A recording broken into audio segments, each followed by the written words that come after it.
Bonjour et bienvenue dans la quotidienne de School TV, l'émission qui vous raconte l'éducation au quotidien. Au sommaire, aujourd'hui, le syndrome de la cabane. L'expression est sortie dans les médias après le premier confinement.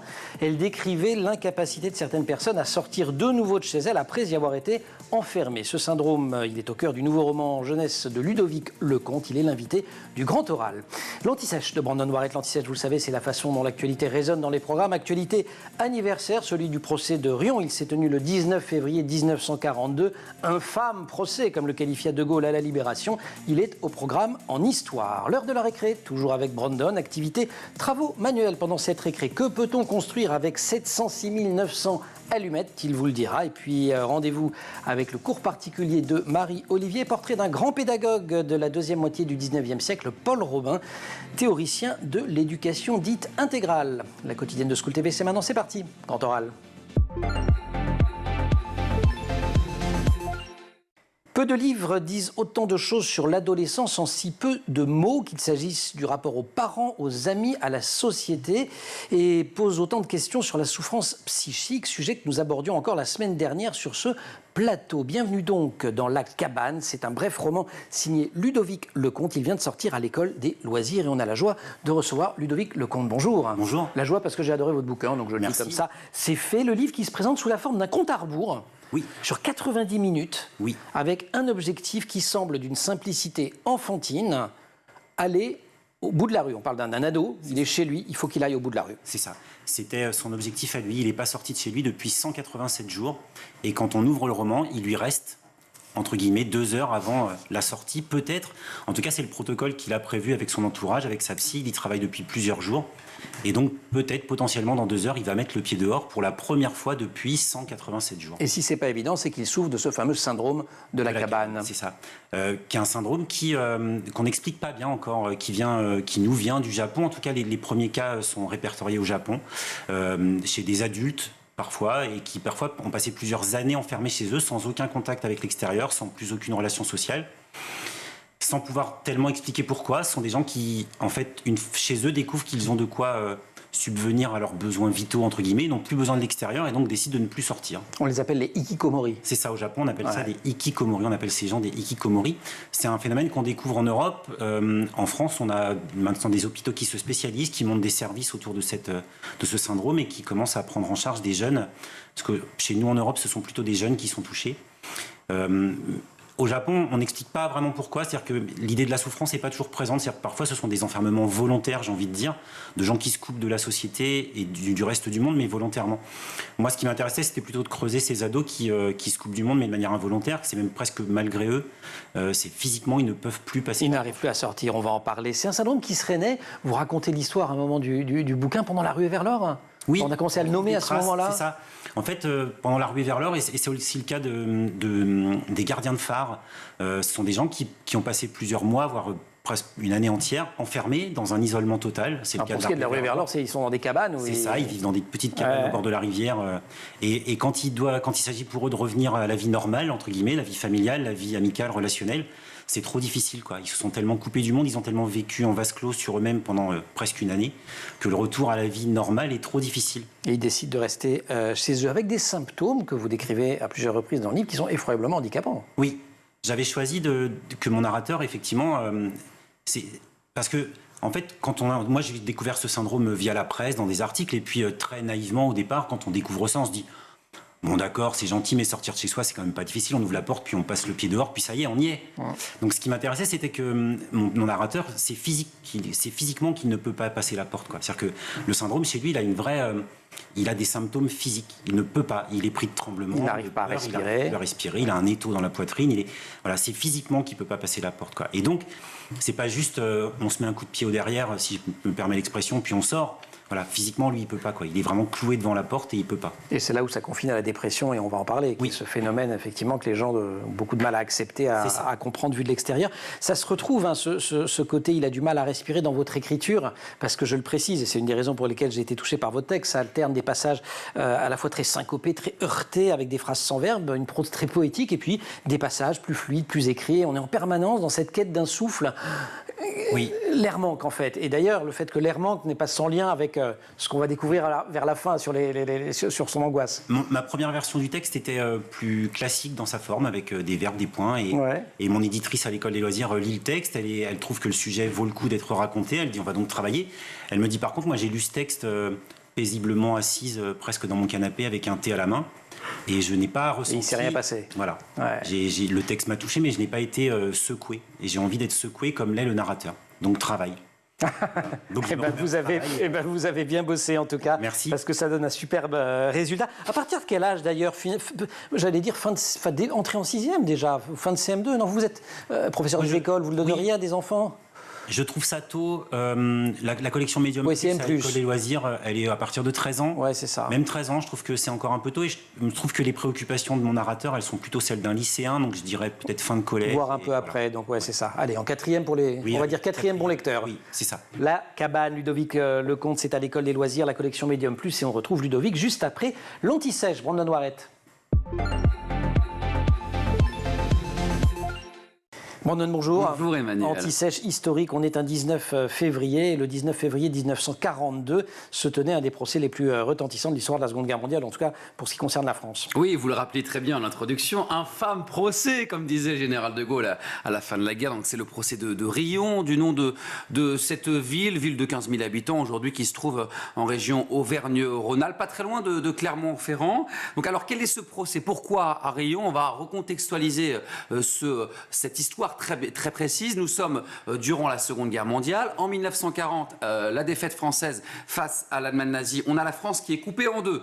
Une partie nord, gouvernée donc par les Allemands qui s'installent à Paris, et la partie sud, la partie zone libre, face à la partie zone occupée. Libre, on met des petits guillemets quand même. Entre guillemets. À l'écrit, vous les mettez. Du moins dirigé par le régime de Vichy et le maréchal Pétain. Et donc ce nouveau gouvernement cherche à légitimer son autorité et à détourner l'attention des échecs militaires. Il décide de poursuivre les responsables politiques de la France de la Troisième République, qui sont, selon le régime de Vichy, responsables de cette défaite de 1940. Ils sont évidemment appuyés par les Allemands, qui cherchent surtout que ces accusations portent sur la responsabilité de la France dans le déclenchement de la guerre. Un grand classique, hein. On attaque et on prétend qu'on a été attaqué. Totalement. Un certain Vladimir Poutine vient de le faire. Exactement. Et le régime de Vichy charge une commission d'enquête pour rassembler des preuves. On cherche des preuves, même s'il n'y en a pas forcément. Et on va attaquer les dirigeants donc, de cette Troisième République. On a d'un côté Léon Blum, qui est le président du Conseil en 1938. On a aussi Édouard Daladier, autre président du Conseil et surtout ministre des Affaires étrangères. On se souvient de cette poignée de main à Munich en 1938, au mois de novembre, avec son homologue britannique Neville Chamberlain. Et dans le viseur de Vichy, on a aussi un troisième homme, un homme très important, c'est Paul Reynaud, c'est le président du Conseil, le vieux briscard de la politique est très proche du général de Gaulle. Il n'y a pas que des hommes politiques, il y a aussi des militaires, dont Maurice Gamelin, qui est le commandant en chef de l'armée française au moment de la drôle de guerre et de la débâcle de la défaite française. La commission d'enquête mène donc des interrogatoires, recueille des témoignages pour établir la culpabilité des accusés. Et lors des auditions, les autorités de Vichy mettent la pression, elles n'hésitent pas à manipuler pour obtenir des aveux compromettants. Et le 19 février 1942, le procès de Riom ouvre ses portes dans cette ville donc située en zone non occupée. Elle est même devenue, cette ville, la capitale judiciaire. On a énormément de procès qui commencent à voir le jour à partir de début 42. Donc les accusés Blum, Daladier, Reynaud et Gamelin sont confrontés à des témoignages recueillis, du moins des témoignages construits par le régime de Vichy et menés par cette commission d'enquête. Et lors de ce procès, on a des débats extrêmement houleux. La presse s'empare de ces semaines de procès. Quant aux avocats de la défense, ils soulignent les responsabilités de l'armée française et les erreurs stratégiques, les erreurs tactiques menées par le commandement militaire. Et ils réussissent à retourner un petit peu le procès. Totalement, exactement, puisqu'au bout de quelques semaines, les accusés servent du procès de Riom comme une tribune médiatique pour défendre leur bilan politique. Ils le considèrent très bon, du moins justifié. Ils dénoncent même le gouvernement de Vichy dans la collaboration avec l'Allemagne nazie, qui était encore jusque-là assez méconnu et pas très mis en avant dans la presse. Le procès est discrédité aux yeux de l'opinion publique à cause de cette partialité des avocats et de la pression exercée sur les juges. Et on a ce procès qui prend de plus en plus d'ampleur, qui se retourne un peu peu contre le gouvernement de Vichy. On parle à l'époque de procès boomerang, et qui irrite également la plus haute responsabilité de l'Allemagne, notamment Adolf Hitler, qui s'empare du procès. Le 21 mars 1942, on a l'ambassadeur allemand à Paris, Otto Abetz, qui demande l'arrêt et la suspension de ce procès. Suspension accordée quelques jours plus tard par Vichy. Bon, on parle de sécurité nationale, voilà. Et ensuite, les accusés seront largement libérés. Le procès ne reprendra jamais. Alors, pas tout à fait tous quand même, parce que Blum... Oui, effectivement. Mais de manière a eu générale... quelques ennuis par la suite. Voilà. Mais c'est un tournant stratégique. Oui, totalement. D'un mot de conclusion, Puisque si on doit, la on doit première fois, retenir. on a cette opinion publique qui va se rapprocher de ces accusés, et le contexte militaire aussi, parce que avril 1942, la fin de ce procès, c'est aussi la reprise des Alliés sur le terrain militaire, avec notamment les Américains dans le Pacifique. Jusqu'à cette fameuse année de bascule qu'est 1943. Merci beaucoup. On se retrouve pour la récré. Oui, toujours, on va rigoler. On va rigoler. Ludovic Lecomte, Grand Oral. Je suis un ado mal dans sa tête, pas foutu de vivre comme tout le monde, de grandir comme tout le monde, pas capable de supporter les autres, le monde, la vie, trop mal élevé, pourri, gâté pour pouvoir se satisfaire de ce qu'il a et se rendre compte de sa chance quand d'autres auraient bien des raisons de se plaindre. Fin de citation, c'est ce qu'écrit le narrateur dans La Cabane, le nouveau roman de Ludovic Lecomte. J'ai voulu lire, j'espère à votre goût, oui. Correctement un moment comme ça d'enfermement, vous faire sentir cette langue qui est tout à fait formidable dans le livre. Alors votre narrateur, vous l'avez doté d'une famille attentive et aimante. Donc le problème ne vient pas de là, passer une toute première réaction de colère des parents. Mais voilà, premier argument, les parents cool. C'est ça, et ça m'intéressait de creuser. Alors d'abord d'avoir un narrateur qui s'exprime en jeu et dont les lecteurs n'auront pas le prénom. On n'a pas le nom. C'est pour ça qu'on dit le narrateur depuis le début, vous et moi. Je l'ai recherché après l'avoir lu, d'ailleurs, je sais pas, il s'appelle comment. Et donc il parle de lui à la première personne, il s'exprime avec un jeu naturel. Et ça m'intéressait de voir que son syndrome, qui est très personnel, il est très enfermé aussi à l'intérieur de lui-même, en même temps qu'être enfermé à l'intérieur de sa maison. Ce syndrome, il va faire exploser la cellule familiale, quoi. C'est-à-dire que tout autour de lui, d'abord, personne ne comprend. Alors au début, ce que je disais tout à l'heure, il y a un peu de colère, et puis on se dit, quand même, il exagère, il fait un effort, et puis il passe la porte, puis il va au lycée, et puis ça y est, quoi. Bon, et puis finalement, c'est plus grave que ça, et chaque adulte va essayer de réagir avec ce qu'il a, avec ce qu'il est. Alors, il y a une psy. Alors, il a une psy, qui porte le nom de famille de l'Institut d'Albert Camus. Je ne sais pas si c'est fait exprès. Ah non, c'est un hasard. Eh ben voilà, Madame Germain. Moi, ça m'a fait penser à Louis Germain. Comme vous êtes vous-même Institut, je me suis dit, si ça se trouve, il y a un clin d'œil. Pas fait exprès. Bon. Mais je pourrais dire maintenant que c'est un clin d'œil. Merci. Bien sûr, je vous en prie. Merci. Vous me demandez les aises. Mais oui, parce que, en fait, moi, quand j'ai découvert le syndrome, j'ai creusé un peu, j'ai fait des recherches, je me suis dit comment on en guérit, entre guillemets, comment on s'en sort, comment on retourne dehors. Donc il y a évidemment un suivi psychologique qui se met en place, parce que l'idée, c'est aussi de chercher ce qui nous bloque à la maison et ce qui a déclenché le syndrome. Et puis ça m'intéressait donc de voir les réactions autour, les parents qui d'abord culpabilisent, sont persuadés que c'est leur faute, qu'ils ont mal fait quelque chose, et qui cherchent les raisons qui font que cet ado est complètement angoissé, apeuré et atteint de ce syndrome. Et il se cogne un peu contre contre le mystère. C'est ça, au début c'est très mystérieux. Et puis pour cet ado, il y a aussi de la culpabilité, c'est-à-dire que lui, il peut pas faire autrement, il sait bien, il peut pas passer la porte, c'est encore une fois, c'est complètement physique et il peut pas faire autrement. Et en même temps, il culpabilise de faire vivre ça à ses parents qui, eux, sont complètement effondrés, il voit sa mère pleurer, complètement, qui comprend pas ce qui se passe. Et donc, il culpabilise. Ouais, il le dit d'ailleurs à un moment, j'ai noté, pour l'instant, je ne peux rien expliquer, c'est ça. Juste subir. Mais donc, il est très conscient, il y a une espèce de, ce qui correspond d'ailleurs à la forme du livre, et puis une narration de lui-même, quoi, il se raconte. Parce que la réaction de la mère, elle est très naturelle, c'est-à-dire que la maman, elle dit, je vais l'aider du mieux que je peux, alors elle lui propose des tas d'activités, elle essaie de le tirer presque physiquement vers l'extérieur, de le faire sortir, et lui, il peut pas. Et il a très envie de lui hurler que c'est pas possible, quoi, et qu'elle arrête. Les copains, les copines quand même, au début omniprésents. Oui. Alors là aussi, ça m'intéressait parce que l'adolescence, c'est un moment où les relations sociales avec ses fondamental. pairs, elles sont fondamentales. Mais elles sont fondamentales et j'ai l'impression qu'elles sont aussi elles sont très dans l'instant. C'est-à-dire que ça m'intéressait qu'il a deux copains de lycée, un ami de lycée avec qui il est très proche et avec qui il entretient des relations très amicales, très serrées. Mais à partir du moment où lui ne peut plus sortir, ils vont s'écarter l'un de l'autre, quoi, les uns des autres. Ça s'effiloche. Parce qu'ils vivent plus la même chose, ils vivent plus la même temporalité. Lui, il est dans une temporalité complètement différente, avec des journées qui n'ont plus d'heures, qui n'ont plus de rythme, qui n'ont plus de sens. Eux, ils sont dans la vie active, ils continuent à aller au lycée, à voir des séries, à partager des verres au bistrot du lycée, à s'échanger des films, des messages. Voilà, lui, il se retrouve un peu en dehors de cette vie. Et en étant en dehors de cette vie où les autres bougent, il va s'écarter d'eux et s'éloigner d'eux, quoi. Sauf qu'il y a Manon.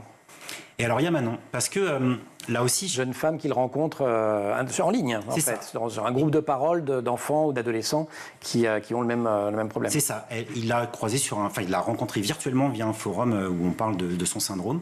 Et elle a un tout petit peu d'avance sur lui. Elle a été atteinte du même syndrome, mais elle a déjà fait le pas dehors. Elle est déjà sortie.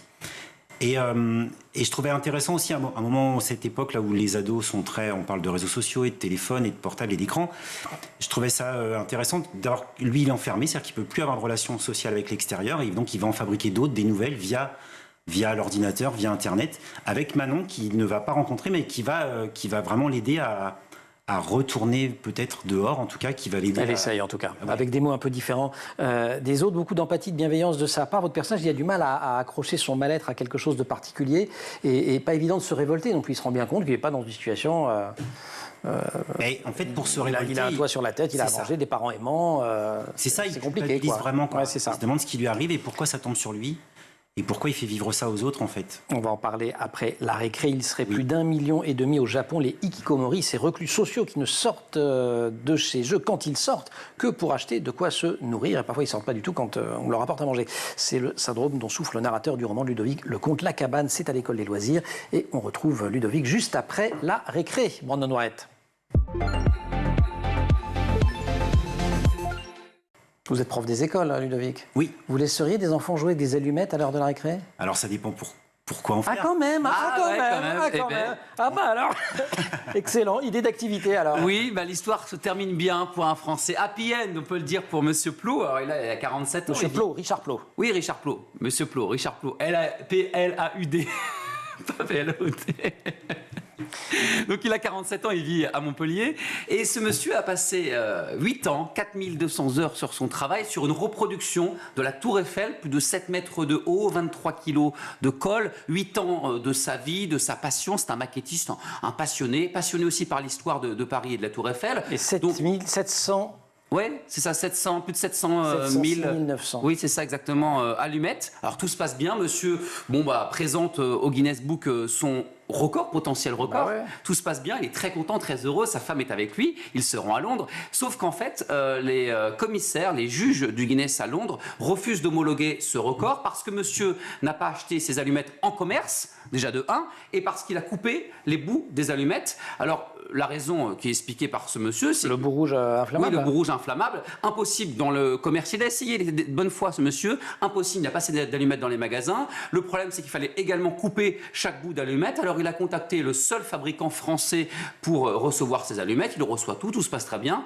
Et malgré ça, ça ne fonctionne pas. Bon, il a réussi à faire fléchir les juges. Oui, parce qu'évidemment, émotion suscitée sur les réseaux sociaux avec énormément de vidéos, jusqu'à Londres, dans la presse anglaise qui défendait le français, quand même, un duel franco-anglais. Et ils sont revenus sur leur décision. Le record du monde a été homologué. Et la Tour Eiffel en maquette reste en France. Et le précédent record, 6,53 mètres, venait d'un Libanais en 2016. Et donc là, un peu plus de 7 mètres. Qui reste 66 cm de différence et qui font la différence. Exactement, c'est la bonne nouvelle, monsieur Plot. Merci beaucoup. Bon, ben voilà, idée d'activité, puis on enlève le bout inflammable. Attention quand même, ça peut exploser. Bon. Mais non, sans En l'occurrence, pas avec ce monsieur. Voilà.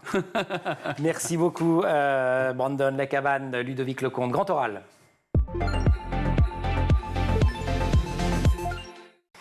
Rendez-nous la lumière, rendez-nous la beauté. Le monde était si beau et nous l'avons gâché. Extrait d'une chanson de Dominica que l'on trouve en exergue de La Cabane, le nouveau roman de Ludovic Lecomte, à l'école des loisirs dans la collection Medium Plus. En fait, Ludovic, vous vendez un petit peu la mèche avant même le début du texte, parce qu'en fait, c'est bien de ça qu'il s'agit. Le narrateur, alors là, on spoil. Si vous avez prévu de le lire, je ne sais pas, vous regardez une rediff d'une autre émission de School TV pendant ce temps-là. Vous lisez un bon livre, mais vous n'écoutez pas. C'est qu'il souffre d'éco-anxiété. C'est ça.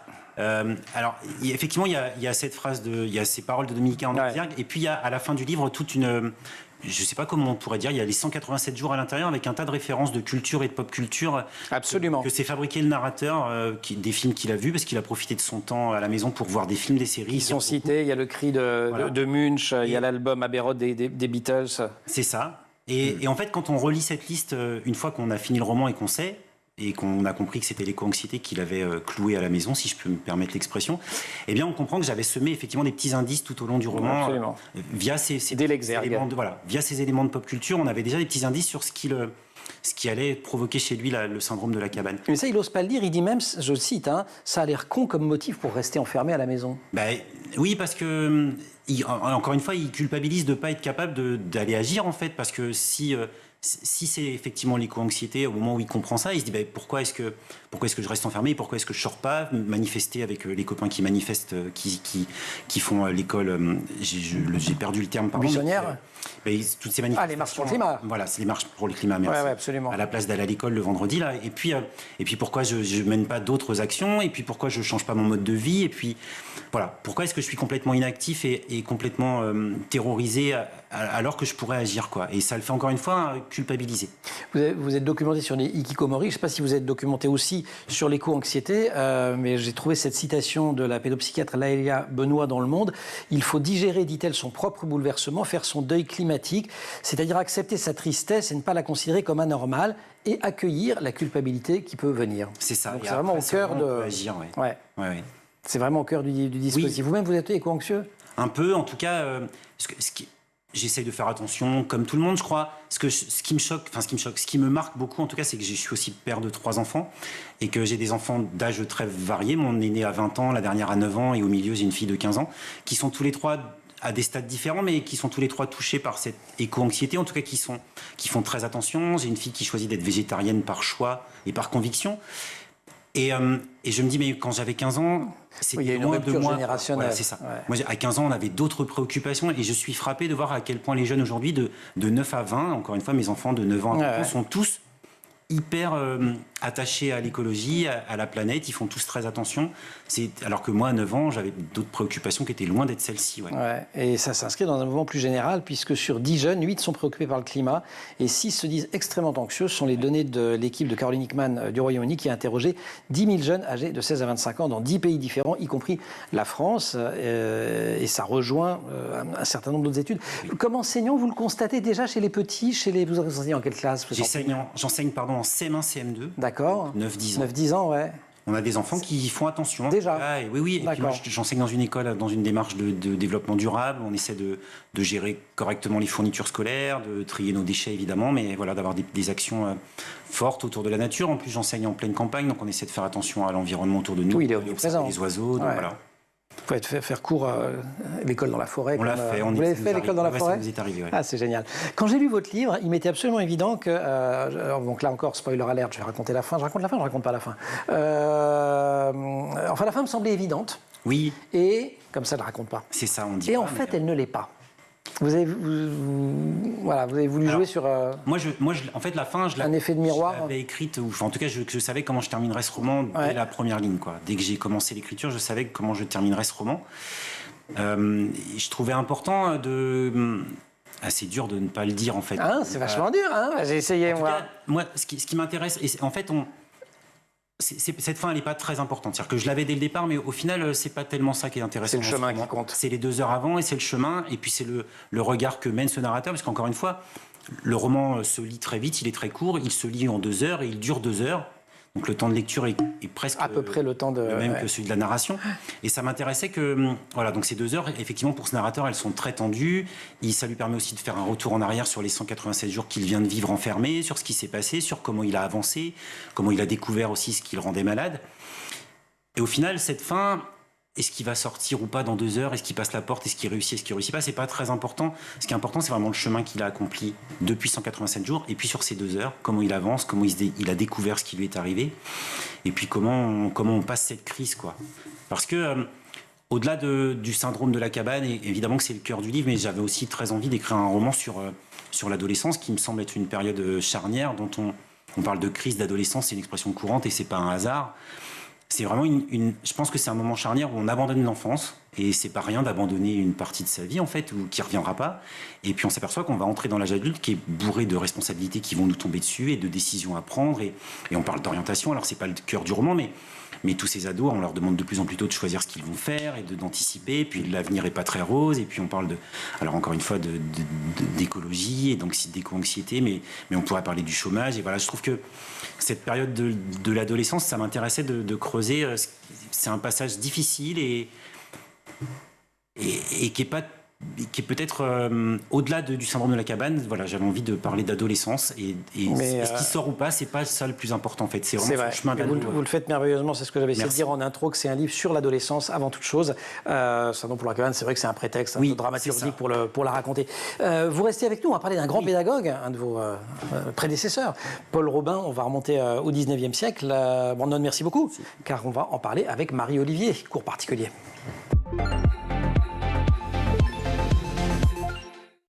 Cours particulier, c'est notre rendez-vous hebdomadaire avec Marie-Olivier. Marie, bonjour. Bonjour Emmanuel. Vous nous faites découvrir des dispositifs pédagogiques originaux dans le monde ou en France, mais qui remontent un petit peu dans l'histoire. On part au 19e siècle. Paul Robin. Exactement. C'est pas le plus connu, hein. C'est pas le plus connu, c'est un pédagogue qui est vraiment en avance sur son temps. Il naît à Toulon en 1837 dans une famille bourgeoise, catholique et patriote. Il fait ses études à Paris, à l'école normale supérieure en sciences physiques et sciences mathématiques. Et pendant ses études, il s'émancipe des croyances familiales, il devient athée et darwiniste. Donc très engagé, rapidement dans des idées politiques, il fait tout de suite le lien avec le pédagogique. Oui, exactement. Et quand il est professeur à partir de 1861 et pour 4 ans, il entre même en conflit avec son administration. En fait, Paul Robin est très intéressé par l'éducation populaire, mais ça ne plaît pas à tout le monde au sein de l'établissement. Après cette expérience en tant qu'enseignant, il part en Belgique. Là, il se politise encore plus auprès de l'Association internationale des travailleurs. Ensuite, il va en Suisse, en France et en Angleterre, où une fois de plus, il fréquente des militants engagés, des militants de l'Internationale. Il est marxiste. Il n'est pas marxiste en fait parce qu'il est membre du Conseil général de l'Internationale, mais il refuse les autoritaires qu'il considère donc comme Marx par exemple, selon lui c'est un autoritaire. Il choisit le camp plutôt de Bakounine qui a des idées libertaires, exactement. D'ailleurs Paul Robin restera libertaire jusqu'à la fin de ses jours et sa pédagogie est fortement influencée par ses idées. D'ailleurs il donne des cours pendant qu'il est à l'étranger. Et il revient en France en 1879. Exactement, il est nommé inspecteur de l'enseignement primaire par un certain Ferdinand Buisson qui est alors directeur d'enseignement primaire auprès de Jules Ferry. Certain Jules Ferry. Exactement. Et Robin et Buisson se connaissent parce qu'en fait, Paul Robin a participé à la rédaction du dictionnaire de la pédagogie qu'avait sorti Buisson. Vous l'avez lu, forcément. Vous l'avez étudié quand vous étiez à, je ne sais pas si c'était à l'UFM. C'était l'UFM encore à l'époque. De votre temps. Oui. Mais ça reste une bible sur la pédagogie du dictionnaire de Ferdinand Buisson. Oui, exactement. Ensuite, Robin est nommé à la tête d'un orphelinat à Sampuy-dans-l'Oise en 1880. C'est un orphelinat qui appartenait à un certain Jean-Gabriel Prévost. C'est un riche commerçant qui lègue en fait un bâtiment au département de la Seine en 1875. La condition de ce donateur, c'est que l'établissement accueille filles et garçons, donc c'est assez rare à l'époque, et que les membres du personnel éducatif ne soit pas religieux mais laïque, afin, je cite, d'accueillir des enfants égaux et sans esprit de secte. Et donc ça préfigure à quelques années près les grandes réformes des lois Ferry, parce que c'est peu commun à l'époque, non seulement la mixité, mais aussi l'éducation en dehors de la religion. Exactement, tout à fait. L'écrasante majorité des écoles ne sont pas mixtes et la religion catholique a une influence importante. Mais pour replacer dans le contexte historique, on est quelques années après la Commune qui a véhiculé vraiment des idées nouvelles, notamment en matière d'éducation, et Robin s'en veut l'un de ses héritiers. Il propose de prolonger ces idées de la Commune et d'être aussi fidèle en même temps au testament de l'ancien propriétaire du lieu. Et là, c'est là qu'il invente ce concept que je citais en introduction de l'émission, l'éducation intégrale. Exactement, il met en principe ces principes d'éducation intégrale qu'il a théorisé 10 ans plus tôt en fait dans un ouvrage. Il met tous les savoirs au même niveau, donc que ce soit les savoirs scientifiques, manuels, artistiques, intellectuels, professionnels. Il veut vraiment tout enseigner au même niveau. Il disait d'ailleurs, la science officielle de l'éducation ne trouve rien de mieux à faire des jeunes adolescents que de les enfermer, les privilégier au collège, les vulgaires à l'atelier, les parias en prison, je cite. Et donc, il veut vraiment casser ces silos. Vous avez des exemples d'ailleurs de matières comme ça ? Il y en a plein. Ouais. Déjà, ils ont de la chance à Sampuy parce que c'est une grande maison entourée de champs, d'ateliers, de jardins, etc. Donc, ils sont à l'air libre. Filles et garçons marchent, ils nagent, ils apprennent à faire de la bicyclette. Et c'est une invention récente à l'époque, dans un esprit vraiment de découverte et pas de compétition du tout. Il n'en veut pas du tout, Paul Robin. Il a aussi inventé une multitude des jeux découvertes. Donc, ils ont les yeux bandés, ils découvrent différentes choses, différents sens, des jeux de lecture, des jeux de mathématiques. Ils apprennent aussi un nouvel nouvel objet à l'époque, avec la machine à écrire, ils apprennent à mettre en forme des C'est textes. une nouvelle technologie. Exactement. C'était l'école numérique d'antan. Tout à fait. Et pour le travail manuel, ils font divers ateliers dans l'orphelinat. Donc, ils travaillent les matériaux, ils font de la couture, etc. Et donc, filles et garçons, toujours ensemble? Toujours ensemble. Ils s'initient vraiment aux mêmes activités, même manuelles, et jusqu'à leurs 11 ans. Ensuite, ils préparent le métier qu'ils ont eux-mêmes choisi en fonction de leurs intérêts. Donc, je rappelle qu'on est au 19e siècle et en fait, ça fait penser à des principes d'éducation nouvelle qu'on va retrouver dans la première moitié du 20e, voire exactement. d'après. Donc, c'est vraiment intéressant pour ça. Et voir de maintenant. Ça a joué des tours à Paul Robin, quand même, ces idées d'un mot. Oui, parce que la coéducation, on comprenait la mixité, c'est vraiment pas du goût de l'époque, de tout le monde à l'époque, pardon, ni les idées libertaires. Et donc, en fait, il est tout simplement licencié, congédié de l'orphelinat de Sampuy. Et en 1894, mais évidemment, son influence perdure aujourd'hui. Merci beaucoup, Marie-Olivier, pédagogue pas très connu, Paul Robin. Non. Pourtant, je pense que votre âme d'instit a reconnu des tas de choses qu'on fait aujourd'hui. C'est ça, mais oui.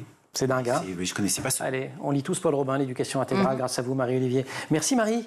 Merci Ludovic Lecomte, La Cabane, collection Medium Plus, c'est à l'école des loisirs. Lisez-le, c'est un très beau livre sur l'adolescence.